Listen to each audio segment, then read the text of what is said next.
Hello students, welcome to EPG Pathshala. I am Dr. Rajiv Jain from Jivaji University, Gwalior. Today we are going to discuss about a module Thermoanalytical Methods Part 2 under paper Fundamentals of Analytical Chemistry. So today you will learning objectives are how by application of heat, how we observe the effect of heat, thermal effects. For example, here, thermogravimetric analysis, TGA, is a technique whereby the weight of a substance in an environment heated or cooled at a controlled rate is recorded as a function of time or temperature.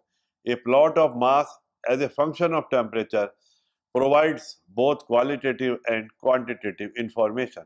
The principle of thermogravimetry is based on, on the simple fact that the sample weight continuously as is being heated to elevated temperatures. The thermobalance should be used for taking the balance after each increase in temperature. This thermobalance should be very accurate, should be very precise, and should be capable of recording continuously the weight changes of the sample as a function of temperature and time. DTG is a method in which mass of sample is continuously recorded as a function of temperature or time. So here we shall start with the thermoanalytical methods in part 2. In part 1, you have seen in part 1 we discussed by taking two thermal techniques. Here we shall study another two thermal techniques in detail. But again I emphasize here that these are very important techniques which are based upon the thermal effects, means heating it. And I am again and again giving you the example of boiling point and melting point, because on providing energy, on heating, substance is boiling, and substance, if solid is there, it is melting. If we further heat it, that melted substance may boil. So these both are characteristic properties of a substance, physical properties of substance, means chemical nature is not changing. Water is being converted to vapor, water is being converted on cooling to ice, but its chemical properties are not changing. It is not dissociated. But in some substances, chemical property may change, it may decompose, it may form, it may evolve gases, it may reduce to oxides, oxide may again cleave to its elemental state, or it may react with some other substance and may form some other. So reaction may take place or decomposition may take place. That are the chemical changes. All these we study in thermoanalytical methods. Thermoanalytical methods, we study all these things. Thermal analysis includes a number of important techniques which have in common the characterization of materials by describing their properties or changes in their properties as a function of temperature and time. Four thermal methods are most important, which will be considered. These methods are differential thermal analysis, differential scanning calorimetry, thermogravimetric method, derivative thermogravimetry. Two methods, that are differential thermal analysis and differential scanning calorimetry, have been discussed in thermal analysis part 1.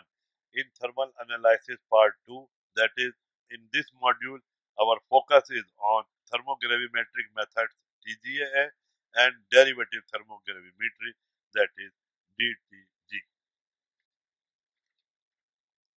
First is First is thermogravimetric methods. A definition of thermogravimetry is that it is a technique whereby the weight of a substance in an environment heated or cooled at a controlled rate is recorded as a function of time or temperature. A plot of mass as a function of temperature provides both qualitative and quantitative information in the form of a plot known as a thermogram.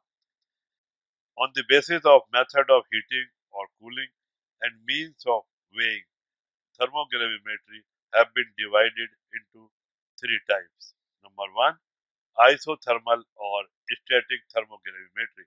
Sample weight is recorded as a function of time at constant temperature. Quasi-static thermogravimetry. Sample is heated to constant weight at each of a series of interesting quasi-static thermogravimetry. Sample is heated to constant weight at each of a series of increasing temperature. Next is dynamic thermogravimetry. Sample is heated in an environment whose temperature is changing in a predetermined manner. The instrument for thermogravimetry is a precision balance programmed for a linear rise of temperature. The instrument is known as thermobalance.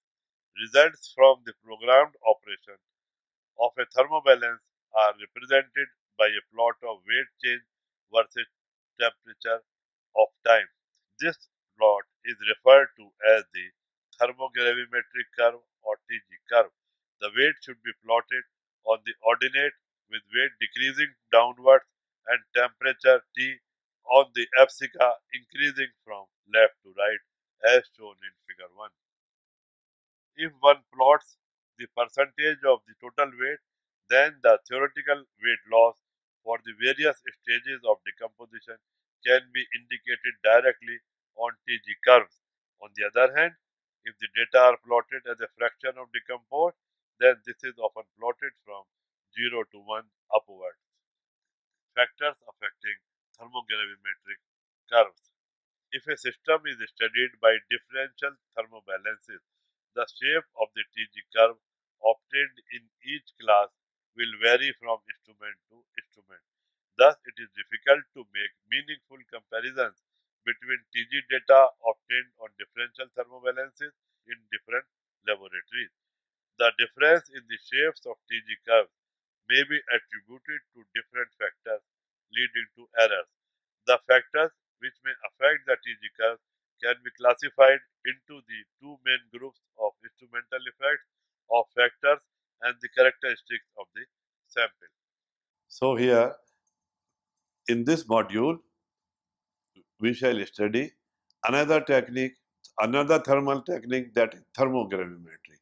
As the name implies, the principle of thermogravimetry is based on the simple fact that the sample weight continuously as it is being heated to elevated temperatures. We measure the weight of the sample as it is heated continuously and we are recording the continuous temperature.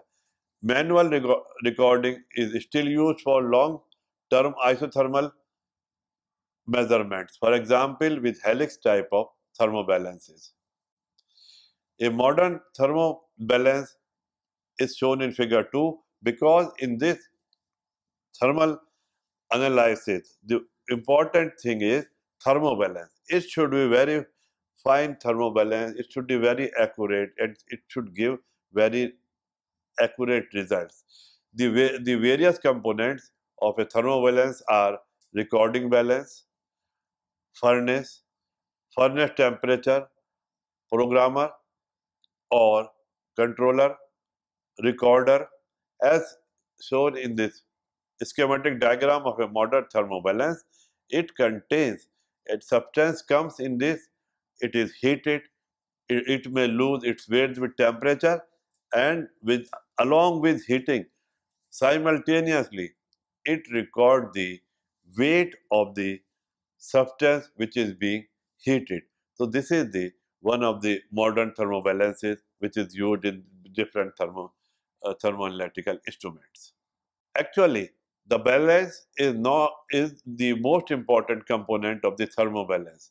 In thermobalance, one part is the balance as you have seen in figure 2. A good balance must fulfill the following requirements, which you already know that a balance which should be of a very exact nature balance is required because with temperature the change in weight may be very slight change in weight. That should be balance should be able to record that change in weight. What quality should it should have? A good balance must fulfill following requirements such as accuracy, sensitivity, reproducibility, and capacity. It automatic weight adjustments, mechanical and electronic stability. It should be stable at high temperature. It should be mechanically stable. It should be electronically stable. It should give rapid response to weight changes and unaffected by vibrations. The deflection balances, different types of balances are available. Here are given different deflection balances. Here one is beam type, another is helical or spring type, and another is cantilever type and torsion type. Different types of balances are available. Balances are mainly of two types. Number one, deflection type instrument and null type instruments. Deflection balances are shown in figure 3. These are of following type: beam type. In deflection balances of beam type, there occurs a conversion of beam deflection about fulcrum into a suitably identifiably weight change curves by photographic recorded signals generated by suitable displacement measuring transducers or curve drawn electrochemically. Helical type. In these balances, there occurs an elongation or contraction of the spring with weight change. This change in the length of a spring may be suitably recorded by the use of transducers. Cantilevered beam. In this type of balances, one end of the beam is fixed and the other end on which the sample is placed is free to undergo deflections. The technique of deflection measurement is same as in beam type balances. Torsion wire. In this type of balances, the beam is attached to a taut wire which acts as a fulcrum. The wire is firmly fixed at either or both ends so that the deflection of the beam is proportional to weight changes and the torsional characteristics of the wire. Sometimes a metallic ribbon is employed instead of a taut wire. In these balances, detection devices used are similar to the beam type. Another type of balances are null point balances. These balances are attaining rapid importance in thermogravimetry.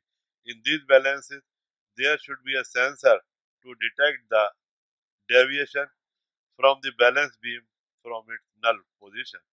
Then, restoring force of either electrical or mechanical weight loading is applied to the beam to restore its null position from the horizontal or vertical norm as shown in figure 4. The restoring force is proportional to the weight change and this force is recorded directly or by the transducer of some type.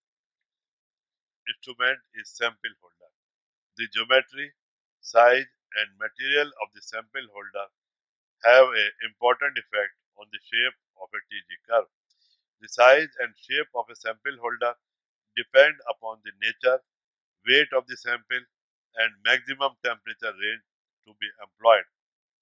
The materials for the construction of sample holders are glass, quartz, alumina, stainless steel, platinum, graphite, etc. Sample holders are of the following types. Shallow pens. These are generally used for such samples where it becomes necessary to eliminate diffusion as the rate controlling step. As volatile material is produced throughout the sample mass, it should diffuse to the surface instantaneously to escape and be registered as a weight loss. In some cases, like polymers, side reactions may occur. In such case, the sample is arranged in a thin layer so that as soon as a volatile fragment, it is free to escape. Second, deep crucible. These are employed in such cases where side reactions or partial equilibrium is to be desired. The crucibles are used in the study of industrial scale calcinations. These are also used in the surface area measurements. Next type is the loosely covered crucibles. These are generally used in self-generated atmosphere studies. We know that many of studies reported with this equipment are being done isothermally. Therefore, weight loss and not exact temperature is important. Retort cups. These resemble alchemist's retort. These are useful in boiling point studies. The retort provides the single plate of reflex essential for a simple boiling point determination. Next important part of the instrument is the furnace. The furnace and control system should be designed to produce linear heating rate over the whole working temperature range of furnace. The choice of furnace heating element and the type of furnace depend upon temperature being studied. For 1100 degrees centigrade, the material of furnace is Kenthal or nichrome wire or ribbon. If a wire is being used, it should in coiled fashion to accommodate differential thermal expansion of various components. If this temperature is required, means 1100 in between 1500 to 1100, then here platinum crucible should be used or an alloy of platinum or rhodium crucible should be used because a substance metal of the crucible in which substance has been kept should withstand the temperature. For that withstanding the temperature, a particular metal for different crucibles are required. If the temperature is in between 1100 to 1500, then one must use platinum or an alloy of platinum or and rhodium crucible. For temperatures above 1750 degrees centigrade, platinum crucible will not work. There we require a tungsten or molybdenum crucibles are required. The site of furnace is an important factor. The size of furnace, whether what should be the size of the furnace. The position of furnace relative to the balance is important. With some balances like quartz fiber spring balance, the furnace is below the weighing system, but with beam balance, several choices are possible. As shown here, position of furnace with respect to balance has been shown, where to keep balance and where to keep the furnace is shown in this figure. Temperature measurement. This measurement can be done in a number of ways. The most common method is a thermocouple. For measuring 1100 degrees centigrade, chromal or alumal thermocouple made up of alloys of platinum and rhodium are employed. For higher temperature, tungsten or rhodium thermocouples are exclusively used as shown in figure 6. Recorder. The recording systems are now in modern instruments are microprocessors controlled. There are some important points related to the thermobalance. The thermobalance should be capable of recording continuously the weight changes of the sample as a function of temperature and time. The furnace of thermobalance should cover a wide range of temperature such as 1000 degree, 1600 or 2400 degrees centigrade. Generally, the furnace should be capable of attaining the temperature of 100 to 200 degrees centigrade above the maximum desired working temperature. The temperature should be recorded to an accuracy of better than plus minus 1%. The recorded temperature should ideally be the sample temperature. The weight loss should be recorded at an accuracy of plus minus 1%. The heating rate should be linear. It should be reproducible over the complete temperature range of the instrument. The sensitivity of the balance should be commensurate with the size of the samples being used. There should not be any chemical attack of volatile products on the apparatus. The crucibles should be located within hot zones. The balance has to be protected from the furnace. Applications of thermogravimetry. Automatic thermogravimetric analysis. Automatic gravimetric analysis for a single component system and automatic gravimetric analysis of a binary mixture. Evaluation of gravimetric precipitates. One of the most important applications of thermogravimetry is to determine the correct drying temperatures of precipitates used in gravimetric example. For example, generally, potassium lithium iron iodide is used to determine lithium. However, Duval found it unsuitable for gravimetric purpose because, because the thermogravimetric curve of potassium lithium iron iodide shows that there is a constant decrease in weight from 40 degrees centigrade to 947 degrees centigrade. Thus, there is no drying temperature for this precipitate. The salicyl aldoxime method for determining zinc was rejected by Duval because he did not find any constant weight plateau because he used a very fast heating rate. These workers confirmed that 135 degree is the minimum drying temperature. Later, Katak confirmed that 150 is satisfactory temperature for drying the complex irrespective of the moisture content. That is, it is essential to set a temperature to find out a safe temperature at which where complete drying takes place. Evolution of suitable standards.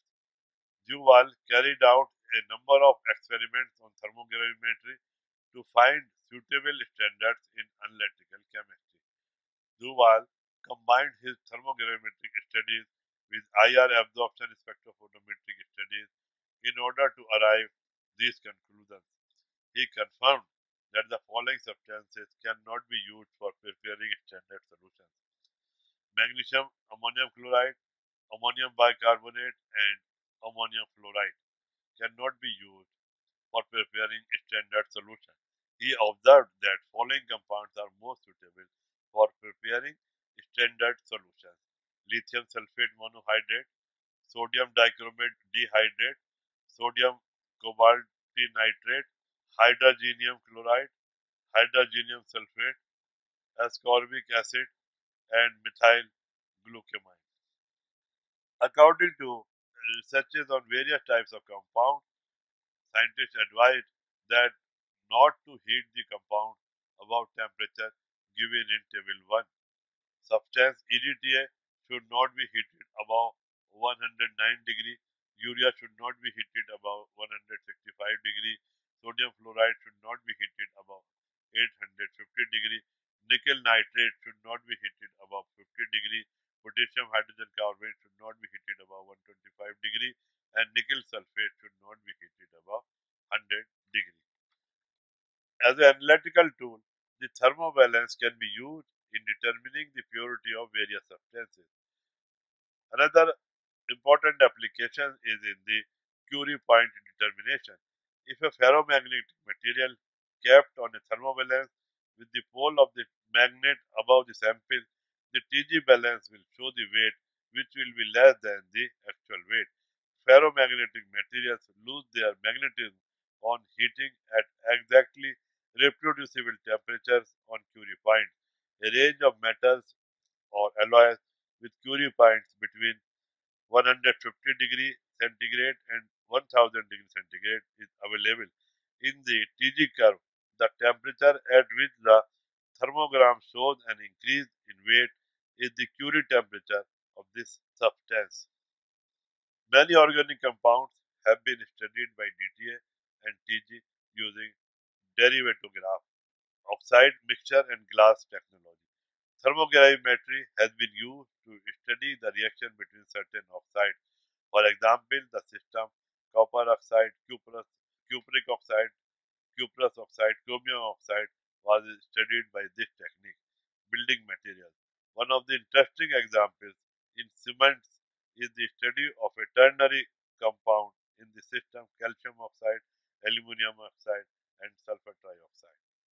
Another thermal analytical technique is derivative thermogravimetry (DTG). In this technique, mass of sample M is continuously recorded as a function of temperature T or time. That is, M is recorded as a function of T or time. Derivative of the mass change with respect to time, that is dm upon dt, is recorded as a function of temperature or time. Dm is recorded as a function of temperature or time dt. The curve obtained is the first derivative of the mass change curve. This type of curve is recorded here. So these are all the improvements in the different types of thermoanalytical techniques. A comparison between a conventional and derivative mass loss curve is shown in following figure. As you can see from the curve that between integral TG curve, a line is being shown, whereas in B curve, derivative curve, mass loss curve, peaks are there, sharp peaks are there, which actually indicates the different types of formation of products is being indicated by these lines.